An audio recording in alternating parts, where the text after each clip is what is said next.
Ryan Baker jumped to his feet. The boat slammed to a stop on its belly, and Ryan stumbled. "What the hell is that thing?" Ibex screamed. Ryan began to sweat. The other men on the boat leaned against the railing and aimed their rifles towards the opposing riverbanks. Andre cowered in his seat. Ryan held his rifle high and shouldered past Ibex and Bishop, who were both frozen at the steering column. A rumbling groan shook the boat. Ryan caught his breath when he reached the bow and saw the stretch of river beyond. His jaw slowly fell open. "Crap," he gasped. A herd of sapphire-skinned triceratops waded through the river before the boat. Each of the lumbering dinosaurs was as large as a supply truck. The placid herbivores had horns like sharpened ebony, with frilled crests of bone that were splashed with stripes of vivid scarlet and inky black. Needle-tipped quills sprouted from their hips and ran down the length of their tails. The herd of triceratops were grazing on the elephant grass and palm fronds that grew beneath the shade of the canopy. They used their parrot-like beaks to excavate entire mounds of vegetation, chewing slowly with their mouths hanging open. Smaller dinosaurs, stygimolochs and bird-like hypsilophodons, darted between the legs of the docile herbivores along the riverbank. Birds rode on the backs of the triceratops, pecking at parasites. Monkeys climbed over their horns, hooting and shrieking gleefully at each other. Ryan stared, simultaneously amazed and horrified. Bishop and the Black Ops team stood with their rifles shaking in their hands. They fixed their sights on the huge heads of the Triceratops watching the boat. The Triceratops huffed mist and shook water from their glistening black horns. The gently undulating current pulled the patrol boat through the herd. The lumbering herbivores were close enough to spear the men inside. The Americans were gripped by a silent tension that was occupied by the rich songs of hornbill birds and whooping cranes. "Herbivores, right?" Ryan whispered to Andre. "Yes," Andre said. He adjusted the fractured glasses on the end of his nose and slowly rose to his feet. "We should be safe as long as we don't do anything to antagonize them. If we don't get near the infants or the bull, we'll be okay." "The bull?" Ryan asked.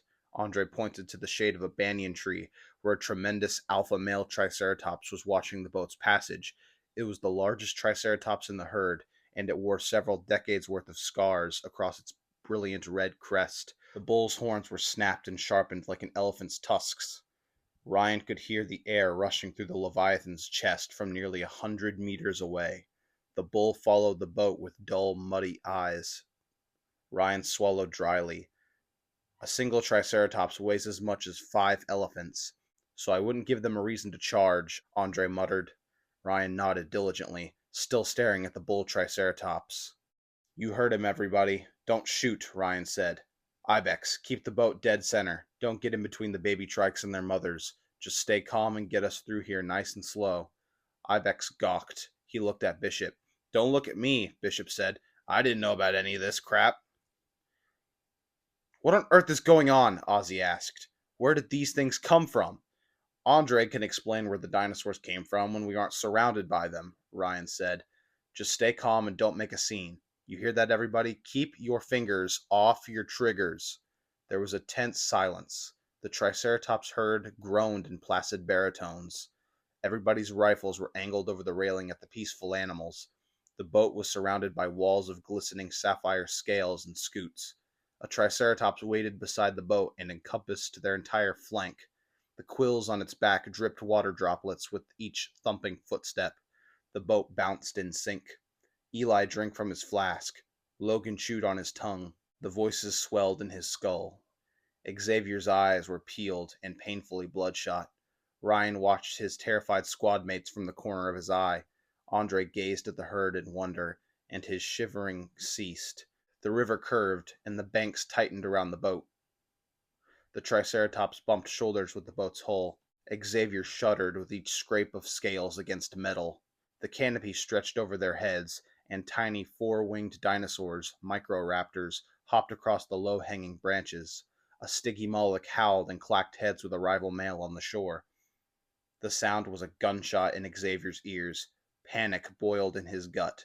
The situation was becoming too much for Xavier. The shock of seeing Utah raptors earlier had sent Xavier into a fit of paranoia the likes of which he had never known. His greatest fear of being hunted by an alpha predator had been realized, and the adrenaline was stretching his nerves to the breaking point. The natural ambiance of the jungle that had once brought him peace was suddenly overpowering. Every foreign chirp, grunt, and growl accelerated his heartbeat. The anxiety filled Xavier's head like smoke and blinded his thoughts. He felt like an animal deprived of reason, lost in the perpetual need of flight or fight. Primal instincts gripped him tighter than he could hold the rifle in his hands. He couldn't just wait to die, he had to act. Xavier swung his rifle around the boat at each of the Triceratops surrounding them. Ozzy and Shadow ducked away. Eli put his hands up and said, "Whoa, chill." Xavier tasted bile. His pulse pounded in his ears. He heard a branch snap, and he spun on his heel. Bishop dove away from Xavier's rifle. "Xavier, lower your weapon," Ryan growled. Xavier panted like a rabid dog. Shadow moved to take Xavier's rifle, so Xavier aimed the M16 at his chest. Shadow pointed his Remington shotgun at Xavier and took a step closer. Xavier backed against the railing of the boat, and a Triceratops' horn grazed his back. Xavier screeched and swung his rifle towards the animal's face. Ryan quickly leapt forward and wrestled the M16 from Xavier's hands. Xavier howled and clawed for the rifle. "Stop! Can't you hear it?" Xavier cried. "It's out there. I can hear it. Please." Eli and Bishop tried to pull them apart. Xavier elbowed Eli in the ribs and dove for the rifle in Ryan's hands. Ryan rolled away and Xavier struck the railing. The Triceratops surrounding the boat groaned in distress. Everybody was shouting in the mad grab for the rifle until a cavernous hiss drifted through the air.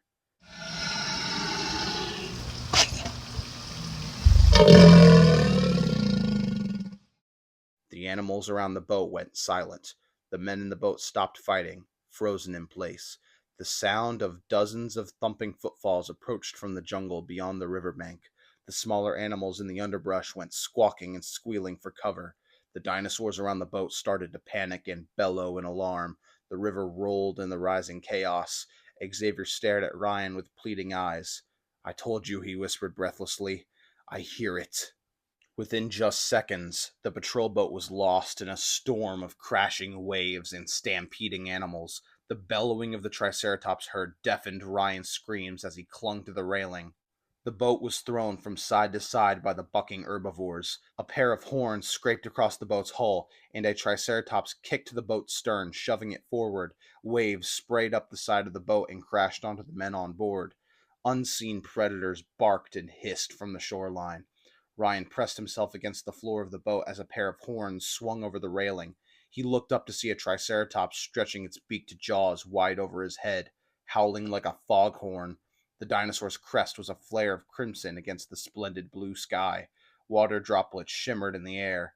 Ryan barely had time to absorb the image until a second Triceratops charged into the boat from behind, sending the craft careening into the air.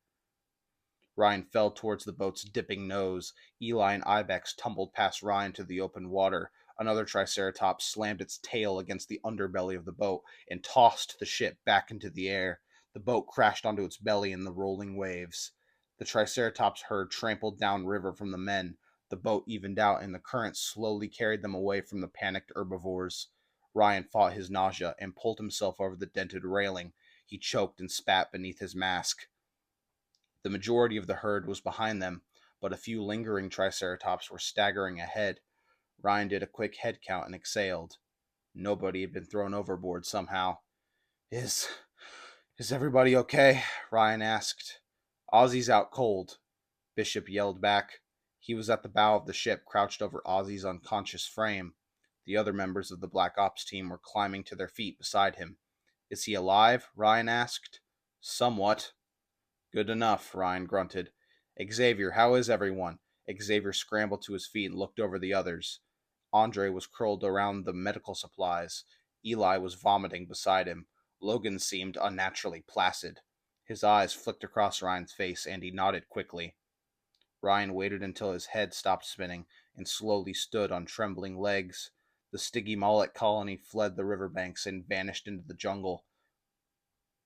The majority of the Triceratops herd stampeded around a bend in the south side of the river and vanished behind the walls of banyan trees. It was then that Ryan saw the shapes of the animals chasing the Triceratops. He caught brief flashes of long, obsidian-scaled bodies sprinting through the undergrowth, weaving around the tree trunks. The dark, lithe carnivores poured from the tree line and dipped into the river, slithering under the water to pursue their escaping prey. More of the predators came bounding out of the jungle. They were long-limbed crocodilians with nimble yet heavily armored bodies. Their blunt snouts were full of teeth like warthog tusks. The beasts galloped along the shoreline with astonishing speed. Ryan stared, horrified. "Andre, what the heck are those things?" Ryan shouted. Andre didn't answer. Ryan turned around and saw Andre clawing at the packaging of a morphine syringe. Ryan sprang across the boat and snatched the package from Andre's hands. Andre immediately dug his talons into Ryan's wrists and squealed. "No, no, I need it." "No, you don't," Ryan shouted. He shoved Andre aside. Andre collapsed beside Eli and scrambled away like a feral rodent. His arched back was knotted with bulging vertebrae. Ryan was repulsed. Andre was practically frothing at the mouth trying to get to the morphine. "Give it to me," Andre screamed. "Give it to me." "No, you coward," Ryan yelled. "We need you now. You're useless, doped up. Face reality. We're screwed without you. Tell us what the heck is going on, what the heck these things are, or else we're all going to die." "I don't care. Just give it to me," Andre yelled. And he dove for Ryan's legs. Ryan kneed him in the jaw and flung the syringe over the boat. Andre nearly threw himself overboard to try and catch it. One of the crocodilian beasts leapt out of the water, its jaws aimed wide to catch Andre's neck. Ryan grabbed Andre by the belt and yanked him back into the boat just as the beast slammed its jaws shut with a powerful crack. Ryan landed onto Andre on the floor of the boat as the beast splashed back into the water. "You see?" Ryan yelled. "Get off me!" Andre screamed. "Do you see?" Ryan barked. "That morphine isn't going to make this go away. It's only going to let you die in peace. Do you think you're the only one who deserves to die a painless death? Screw you." "No," Andre choked, shaking his head. "No, no, no." Ryan slapped Andre hard across the face. "I know what you want," Ryan said. "Believe me, I want it even more. I'd give anything just to have that feeling again, but it's just a distraction. Quit trying to escape this and help us all escape with our lives." Ryan shook Andre and banged his head against the floor. "Help us!" One of the crocodilian beasts began climbing over the side of the boat. Its long arms squeezed the railing. The animal snapped its jaws like a steel trap as it looked at the men on board. Xavier and Bishop fired their rifles at the animal, but their bullets barely penetrated its thick hide. The crocodile hissed at Xavier, and Eli snuck up beside the beast. He placed the barrel of his shotgun against the animal's neck and pulled the trigger. The slug burst through the animal's neck and sprayed flesh through the exit wound on the other side. The crocodile went limp and slid off the boat. More of the crocodiles started scratching at the metal hull, hoisting themselves up onto the railing. Other crocodiles leapt bodily into the air, thrashing their tails as the sunlight shimmered across their slick underbellies. The men in the boat started shouting and screaming as they fired their rifles at the attacking crocodiles. Ryan stared wide-eyed at the animals and looked back at Andre, gripping him by the collar. "Help us!" Ryan screamed. "Caprasukis!" Andre cried. "Caprasukis! They're boar crocs. They're prehistoric crocodiles. They run on land and swim even better. They travel in hordes and mob their prey to death. They're drawn to movement. They see something run and they chase it down and tear it apart like piranha. We're dead, man. Dead." A bellowing Triceratops barreled past, shouldering the boat against the riverbank. Ryan watched as the Caprasukis gave chase. There were dozens of them, all of them as big as full-grown bears with dragging tails. They pounced on top of the Triceratops, agile as jungle cats, and started shearing hunks of flesh from bone. The Triceratops howled in pain as it tried to shake off the relentless predators, but there were too many. They climbed over the Triceratops and ravaged it. The Triceratops appeared to be melting beneath the dog pile into a river of boiling blood. The air was filled with snorting, hissing, and the agonized cries of the poor Triceratops. The Caprasukis attacked more aggressively with each torrent of spilled blood. A pair of the beasts gnawed on the Triceratops' horns and pulled them down, pinning the creature's head beneath the water. Several other Caprasukis tore the Triceratops' calves open and pried at the bone. The Triceratops gurgled a hideous death rattle as it descended beneath the crimson waves. The dog pile of hissing, writhing reptiles fought viciously over every morsel of flesh. The smaller Caprasuchus fell into the jaws of the elders and were torn apart with equal ferocity.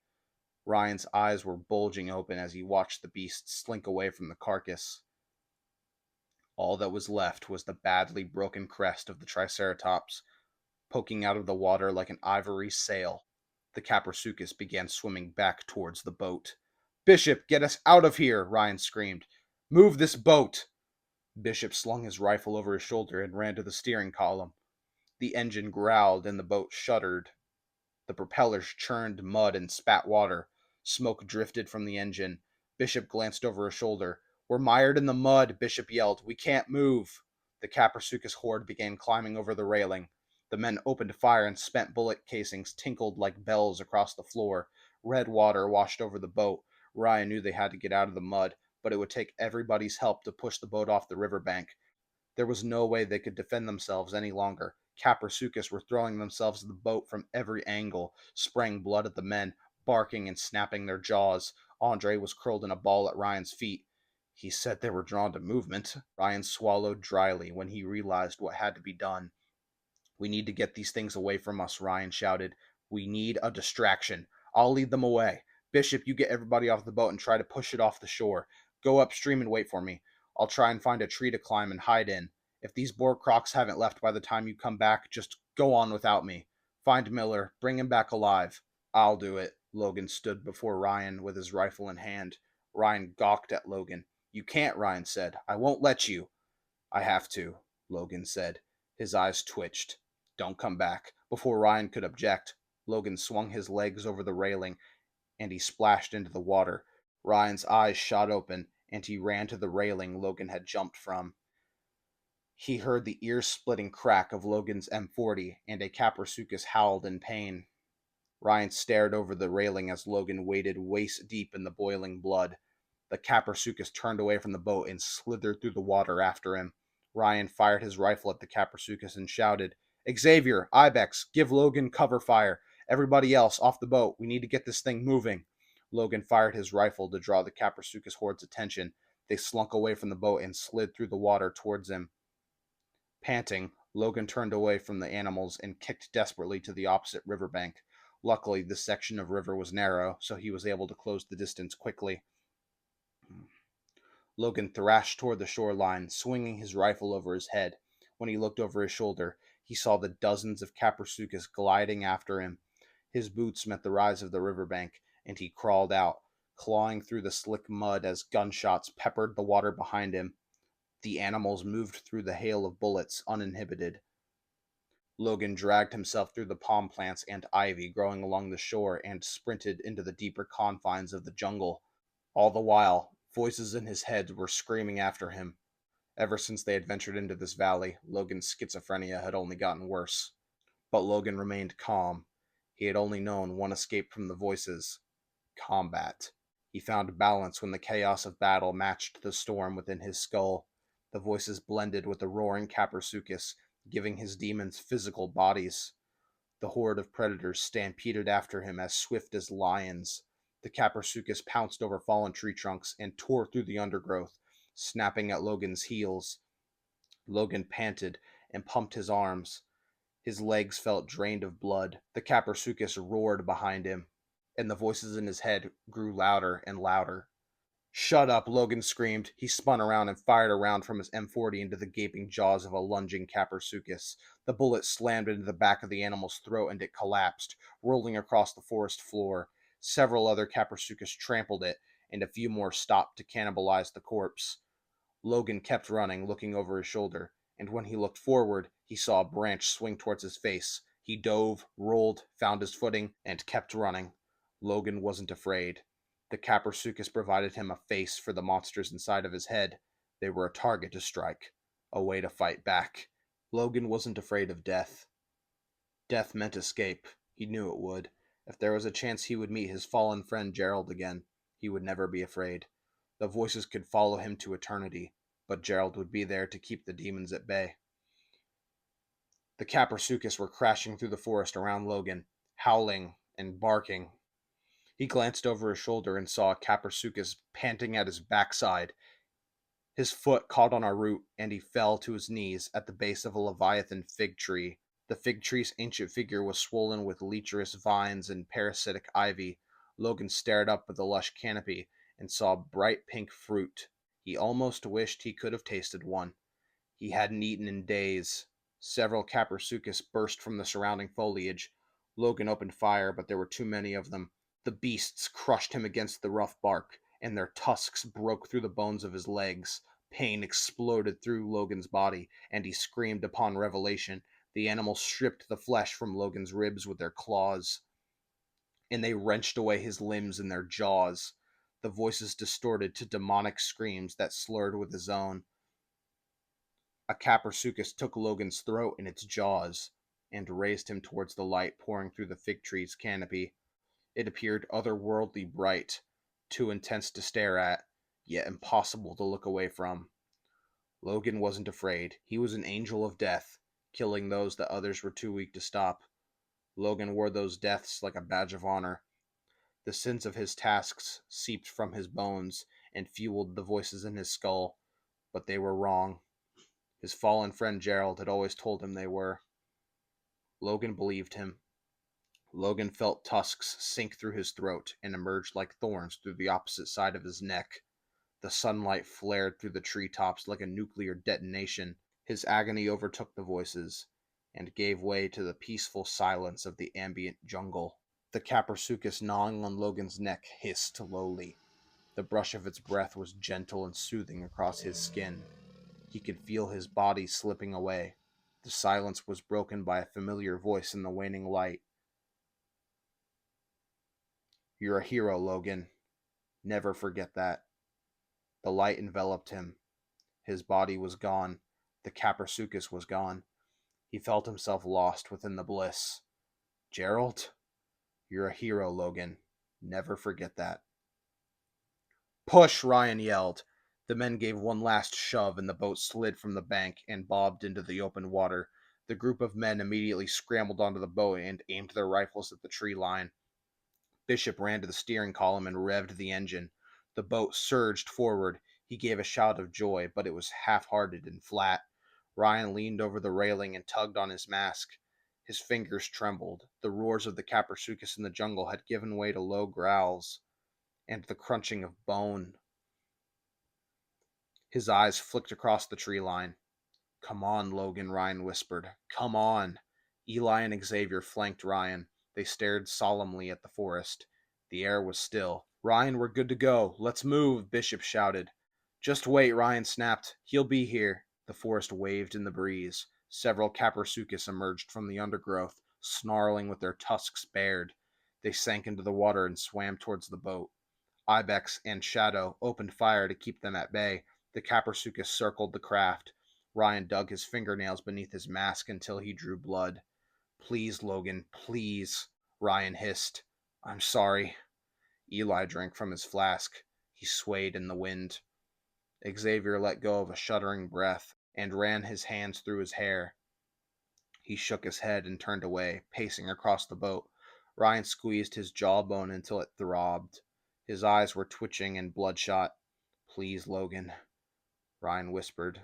"Come on, Ryan," Bishop shouted. A capersuchus lunged at the boat, and Shadow struck it down with a slug from his shotgun.